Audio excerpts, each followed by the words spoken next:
исламды күчтүү психологдор ойлоп тапкан деп неге антип айтат? Дүйнөдөгү эң күчтүү психолог ким десеңер, мен айтат элем, адамды бир карап туруп, анын эмне каалап аткандыгын сезе билген, жараткандан да ошондой бир жөндөн берилген мыкты инсан болгон. Азыркы демократиянын башкы өзөгүн исламдан алындыбы? Эл аралык укуктарды, нормаларын баарын камтыган эрежелер 1400 жыл мурда эле Медина документинде пайгамбарыбыздын тили менен жазылган. Бирок кандай эмнеге мусулман эместер, ишенбегендер азыр көбүрөөк жетишкендикке жетип атат? Адам баласы НАСА деп космоско учуп атат, планеталарга учуп атат, үй куруп ошол жашайбыз деген пландарды коюп атат. А биз дагы деле ылдый жакта талаш тартышып отурабыз. Батыш мамлекеттерди карасак, туура эмес көрүнүштөр бар, бирок адамдын укугуна келгенде алар катуу кармайт. Ошол нерсе мусулмандардын көбөйүшүнө жардам береби?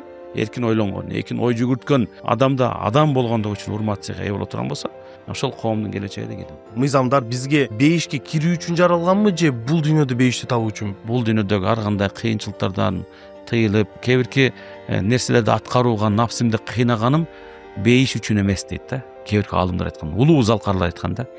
Мен үчүн Алланын рахматы, мээрими дейт. Аллах эгерде ыраазы болгон болсо, бүтүндөй адамзатка ошол адам сүйдүрөт. Алла ыраазы болгондон кийин дейт, элдин бардыгы нааразы болгон болсо дейт да, калктын баары сага нааразы боло турган болсо, анын эч бир зыяны жок, коркпо.